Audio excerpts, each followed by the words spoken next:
বিসমিল্লাহিররহমানিররহিম। Hello everyone, আসসালামু আলাইকুম। কেমন আছেন সবাই? আশা করি আপনারা অনেক ভালো আছেন। আমিও আলহামদুলিল্লাহ আপনাদের দোয়ায় অনেক ভালো আছি। নতুন দিনে নতুন আরেকটা ব্লগ ভিডিও নিয়ে হাজির হয়ে গেলাম। আমি সুমি, কুমিল্লা জেলা থেকে। মাসের শেষের 10টা দিন যদি আপনি আমার মতো এরকম বুদ্ধি খাটিয়ে চলতে পারেন, তাহলে আপনিও মাস শেষে হাজার হাজার টাকা সেভ করতে পারবেন।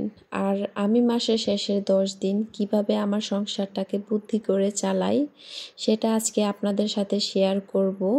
আশা করি পুরো ভিডিওটি আপনারা না টেনে মনোযোগ সহকারে দেখবেন। আর যারা আমার ভিডিওটি দেখা শুরু করেছেন তাদেরকে অসংখ্য ধন্যবাদ। প্লিজ একটা লাইক দিয়ে ভিডিওটা কন্টিনিউ করেন। আজকে বাজার থেকে আমি এখানে একটা 1.5 কেজি ওজনের মুরগি এনেছি। আর এই মুরগিটাকে আমি এই মাসের শেষের 10 দিন কিভাবে একটা মুরগি দিয়ে চলবো, সেই টেকনিকটাই আমি আপনাদের মাঝে শেয়ার করব। আসলে চেষ্টা এবং বুদ্ধি আর টেকনিক থাকলে আপনিও নিজের সংসার থেকে হাজার হাজার টাকা সেভ করতে পারবেন। আর মাসের শেষের 10 দিন কিন্তু মানুষের একটু হিসাব করে চলতে হয়, নয়তোবা ঋণগ্রস্ত হয়ে যেতে হয়। হাজার হাজার টাকা ঋণ করাটাই ঋণ না, আপনার 2 টাকা ঋণ করাটাকে ঋণ বলে।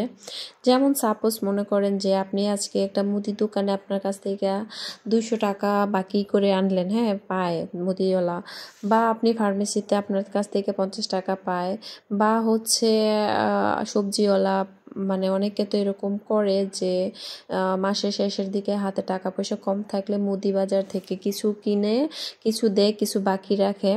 আসলে এই কাজগুলো আপনারা কখনোই করবেন না, কারণ হাতে যেই টাকা থাকে আপনারা চেষ্টা করবেন ওই টাকা অনুযায়ী চলার জন্য, কারণ বাকি করাটা হচ্ছে মানুষের একটা প্যারা। কারণ ঋণ এমন একটা জিনিস, আপনার ঋণে ঋণ বাড়ে, হ্যাঁ, এটা যে লাখ লাখ টাকার ঋণে যে আপনার ঋণ বাড়বে এরকম না। আপনার সংসারে তো প্রত্যেকটা মানুষের সংসারে একটা নির্ধারিত অ্যামাউন্ট থাকে যে আমি এই অ্যামাউন্টের ভিতরে চলতে হবে। তো আপনি যদি এই অ্যামাউন্টের বাইরে গিয়ে 10-5 টাকা হলেও ঋণ করে রাখেন, তাহলে আপনি সামনের মাসে চলতে গেলে ওই ঋণের টাকা পরিশোধ করতে গিয়ে আপনি আবার ঋণগ্রস্ত হয়ে যাবেন। সেমভাবেই আপনি যদি এই মাসে 50 টাকা, 100 টাকা, 200 টাকা আয় করেন, সামনের মাসে এটার সাথে আবার 200 টাকা, 400 টাকা, 500 টাকা যদি আপনি রাখেন, তাহলে এর পরের মাসে দেখবেন আপনার কাছে এক্সট্রা 1,500 টাকা সেভ হয়ে গেছে। বছর শেষে দেখবেন একদম প্রতি মাসে যদি আপনি 1000 টাকা করেও সেভ করেন, 12 মাসে 12,000 টাকা, তাহলে এটা হচ্ছে আপনার বাড়তি একটা সেভিংস। এই সেভিংসটা কিন্তু আপনার বিপদ আপদের সঙ্গী। আর মাসের শেষের দিকে আপনি যদি একটু বুদ্ধি করে চলেন, তাহলে আপনি টেনশন মুক্ত থাকতে পারবেন, আপনার কোনো প্যারা থাকবে না, টেনশন থাকবে না। কারণ মাসের শুরুর দিকে মানুষ যেভাবে খরচ করে বা বাজার সদাই করে, মাসের শেষের দিকে কিন্তু এটা কেউ পারে না। কারণ বেতনটা তো মাসের শুরুর দিকে আসে, তখন বাসা ভাড়া, গ্যাস বিল, কারেন্ট বিল, স্কুলের বেতন, প্রাইভেটের বেতন, বা হচ্ছে গিয়ে বাজার, শুকনা বাজার, এগুলো একসাথে করে ফেলতে হয়। হয়তো বা সবজিটা একসাথে আনা যায় না, সবজিটা 3-4 দিন পর পর বা হচ্ছে 1 সপ্তাহ পর পর সবজি বাজারটা করতে হয়। কিন্তু মাছ, মাংস আর হচ্ছে মুদি বাজার যেটা, এটা তো মাসের শুরুতেই পুরো মাসেরটা করে ফেলা হয়। তো আজকে আমি এই 1.5 কেজি মুরগির মাংস দিয়ে কীভাবে মাসের শেষের 10 দিন চালাবো সেই হিসাবটা আমি আপনাদেরকে দেখিয়ে দিতেছি। আমার বাসাতে হচ্ছে আমরা সদস্য সংখ্যা 3 জন। যেহেতু আমি রাতের বেলা ভাত খাই না, রুটি খাই বা ডিম সিদ্ধ খাই, সেহেতু রাতের বেলা আমার তেমন বেশি মানে তরকারি লাগে না। তো আমার ছেলে আর মেয়ে ওরা 2 জন হচ্ছে রাতের বেলা ভাত খায়, দুপুরে খায়, আর সকালে ওরা হচ্ছে রুটি খায়। তো এখানে আমি 1.5 কেজি মুরগি আমার কিনা হয়েছে 260 টাকা দিয়ে, হ্যাঁ। তো আমি এটাকে 4 ভাগ করলাম, তাহলে 4 ভাগ করাতে আমার 1 ভাগ কয় টাকা করে পড়ছে, 60 টাকা করে পড়ছে। তো আমি এই 4 ভাগ 4 দিন চলবো, মাসের শেষের 10 দিন। আর বাকি থাকে কয়দিন? 6 দিন। 6 দিনের মধ্যে আমি যে একটু আগে কাচকি মাছগুলো দেখিয়েছি, ওইখানে আমি 100 টাকার কাচকি মাছ এনেছি 3 ভাগা। তো 3 ভাগা কাচকি মাছ আমি 3 দিন চলতে পারবো।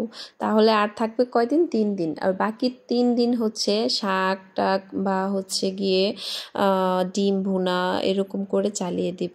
আমি এই মাসের শেষের 10 দিন আর বাজার করব না, মাছ মাংস কোনো কিছুই কিনবো না। আমি এখানে যেই বাজারটা করেছি এই বাজারটা দিয়ে আমি আমার মাসের শেষের 10 দিন চালাবো। আর আমি এভাবেই আমার সংসারটাকে চালাই। আলহামদুলিল্লাহ, আমি আমার প্রত্যেক মাসে আমি একদম নিশ্চিন্তে আমি পুরো মাস শেষ করতে পারি। আমার কোনো বাড়তি ঋণ করতে হয় না, বাড়তি কোনো প্যারা থাকে না। দেন পাশাপাশি আমি আমার সংসারের বাজার খরচ থেকে 10-5 টাকা সেভিংস করতে পারি। এই টেকনিকটা খাটাই বিদেই আমার 10-5 টাকা থাকে, বা নিজের শখের জিনিস কিনতে পারি নিজে আয় করে, বা বছর শেষে আমি আমার নিজের একটা ভালো অ্যামাউন্ট দিয়ে আমি কিছু স্বর্ণ গয়না বানাতে পারি, বা হচ্ছে আমার শখের জিনিসপত্র কিনতে পারি। আসলে নিজে টাকা জমিয়ে কোনো কিছু কেনার মধ্যে যে কি পরিমাণ ভালো লাগা কাজ করে, সেটা যারা আমার মতো সেভিংস করে কিছু কেনাকাটা করেন তারা বুঝতে পারবেন।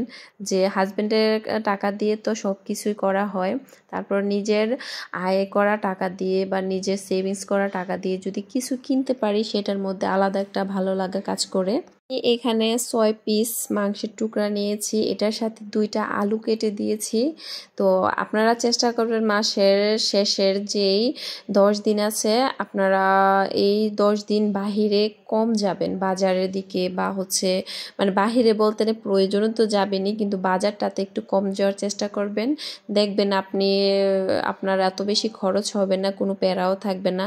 কেননা বাজারের দিকে গেলে কোনো না কোনো জিনিস চয়েস হয় যেটা আপনার প্রয়োজন নয়, তাও সেই জিনিসটা আপনি নিয়ে আসবেন।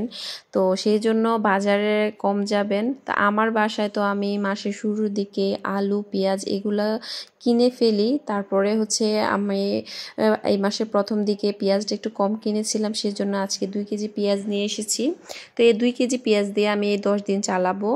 তো হচ্ছে হিসাবের কাছে হচ্ছে আপনার সব কিছু, আপনার যদি একদিন 5টা পেঁয়াজ লাগে, ওইখানে আপনি 4টা পেঁয়াজ দিয়ে চালানোর চেষ্টা করবেন, একটা পেঁয়াজ এক্সট্রা রেখে দিবেন। আপনি এখানে হচ্ছে 2 পট চাল রান্না করলে এখান থেকে 1 মুঠ চাল আপনি আলাদা করে রেখে দিবেন। দেখবেন যে মাসের শেষের দিকে যদি বাজার করতে 2 দিন দেরিও হয়, তো আপনি যে একটা পেঁয়াজ 1 মুঠ চাউল বা একটুখানি ডাল আলাদা আলাদা করে প্রতিদিনের রান্না থেকে এক্সট্রা করে রেখে দিয়েছেন, ওইটা দিয়ে আপনি 2-3 দিন 4 দিন বিন্দাস চলতে পারবেন। তো আমি এখানে মসুরির ডাল রান্না করে নিচ্ছি টক আম দিয়ে, মানে কাঁচা আম দিয়ে। আমার ছেলে এই ডালটা অনেক পছন্দ করে। আর যেহেতু এখন দেশি ধনিয়া পাতা নেমেছে, তো টমেটো দিয়ে দেশি ধনিয়া পাতা দিয়ে এখানে 2টা কাঁচা আম দিয়ে আমি ডালটা রান্না করে নিয়েছি। আর এই ডাল হলে আর তো কিছুই লাগে না, মানে অনেক মজা। আমিও অনেক পছন্দ করি, দেন আমার ছেলে মেয়ে অনেক পছন্দ করে। আজকের দিনটা তো আমি 6টা মুরগির মাংসের টুকরার সাথে 2টা আলু কেটে দিয়ে রান্না করে চালিয়ে নেব। দেন আগামীকাল আমি কি রান্না করব অবশ্যই আপনাদের সাথে শেয়ার করব। আমি এই মাসের শেষের 10 দিনের একটা চ্যালেঞ্জ নিয়েছি যে আমি বাজার মানে কত টাকার বাজার আমার এই মাসের শেষের 10 দিন লাগবে, বা আমি বাজার করা বাদেও কিভাবে আমি আমার ঘরের টুকিটাকি জিনিস দিয়ে আমি আমার সংসারটাকে চালাবো। সেটা আপনাদের কাছে আমি প্রতিদিন, যেহেতু আমার ডেইলি ব্লগ চ্যানেল, তো আমি প্রতিদিনই আপনাদের কাছে শেয়ার করব। আপনারা আশা করি অনেকেরই কাজে দিবে, যারা হচ্ছে শেষের দিকে কিভাবে মানে অল্প টাকা দিয়ে চলতে পারবেন বুঝেন না, তাদের জন্য অনেক উপকারে আসবে। তো আমি এখানে হচ্ছে মাংসটা রান্না করে নিয়েছি, দেন ডাল রান্না করেছি। এখন হচ্ছে বাজার থেকে দেশি লতি এনেছিলাম আমি 2 দিন আগে, মানে এক কৃষক চাচা ওনার বাড়ির আঙিনা থেকে মনে হয় লতিগুলা উঠাইছে। তো এই দেশি লতি কিন্তু খাওয়ায় অনেক মজা। তো যেহেতু আমার অ্যালার্জি সমস্যা চলতেছে, তো আমি বাসায় চিংড়ি মাছ রাখি না। তো আমার বাসায় হচ্ছে লইটা শুটকি ছিল 2টা, ওই 2টা লইটা শুটকি দিয়ে আমি হচ্ছে লতিটা রান্না করে নিতেছি। আর লতি রান্না করতে করতে আমি আমার হাজব্যান্ডের কথা মনে করতেছি। আমার হাজব্যান্ড সবচেয়ে বেশি পছন্দ করে লতি তরকারি খেতে। ওর লতি এত পরিমাণ পছন্দ, ও এত পরিমাণ পছন্দ করে লতি, মানে আমি যদি লতি রান্না করি সে ওই দিন আমার প্রশংসা করে একদম ভরে ফেলে। মানে সে বাংলাদেশে থাকতে প্রায় মানে লতি রান্না করার কথা বলতো, মানে অনেক পছন্দ তার। তো আজকে এটা রান্না করতেছি আর প্রবাসী হাজব্যান্ডের কথা অনেক মনে পড়তেছে, অনেক মিস করতেছি। আমি যখন খেতে বসছি আমার ছেলে মেয়ে বলতেছে আজকে আব্বুর ফেভারিট খাবার আমরা খাইতেছি, তো তখনও ওর কথা মনে পড়লো বা ওকে অনেক মিস করেছি। তো দেখেন লতির ফাইনাল লুক, আমার লতি রান্না শেষ। তো আজকে রান্না বান্না শেষ করে দুপুরে খাওয়া দাওয়া শেষ করে হচ্ছে বিকেলবেলা একটু বের হয়ে গেলাম হাঁটতে। বিকেলবেলা বাসায় বসে থাকতে একেবারেই ভালো লাগে না, যেহেতু বাচ্চারা বিকেলে কোচিংয়ে চলে যায়, তো আমি একা থাকি, সেজন্য একটু বাইরে হাঁটাচলা করি। আর হাঁটাচলা তো স্বাস্থ্যের জন্য অনেক ভালো। শেষে নিজে নিজের জন্য, কেউ কারোর জন্য না। দুনিয়াতে আসছেন একা, যাইবেন একা, চলতে হবে একা। অন্যের সাথে মানে অন্যের হাজার দুইরা, ওই যে আমাদের গ্রামের একটা আছে যে ফরের লগে হাজার দুইরা ঘর নষ্ট করে লাভ নাই। অন্যের সাথে তুলনা দিয়ে আপনি চলতে গেলে কখনোই আপনি সুখে থাকতে পারবেন না। আপনার যতটুকু আছে, যা আছে আল্লাহ তাআলা আপনাকে যতটুকু দিয়েছে তার মধ্যেই সন্তুষ্ট প্রকাশ করতে হবে। কারণ আপনি যখনই শুকরিয়া আদায় করবেন আল্লাহ পাক অনেক খুশি হয়, আপনার শুকরিয়ার মধ্যে আল্লাহ তাআলা বরকত দিয়ে দিবে। আমি আমার সংসারটাকে যেভাবে মানে চালাই, যেভাবে চলি, হিসেব করে, অনেকে আমাকে হিসেবই বলে, আবার অনেকে আমার চলাফেরা অনেক পছন্দ করে। তো যার যেই মাইন্ড আসলে সে সেভাবেই নেয় আমার চলাফেরা বা আমাকে। তো একটা মানুষ তো আর সবার মন মতো হতে পারে না, সবার প্রিয় হতে পারে না, বা সবার কাছে তার সব গুণ ভালো লাগে না। তো আপনি আপনার কাছে সেরা, আপনার গুণগুলো আপনার কাছে সেরা। সব সময় চেষ্টা করবেন নিজের সংসার, নিজের সন্তান, নিজের সব কিছু ভালোবেসে দিন কাটাতে, দেখবেন দিন শেষে আপনি অনেক ভালো থাকবেন। তো আজকে এই পর্যন্তই, আল্লাহ হাফেজ।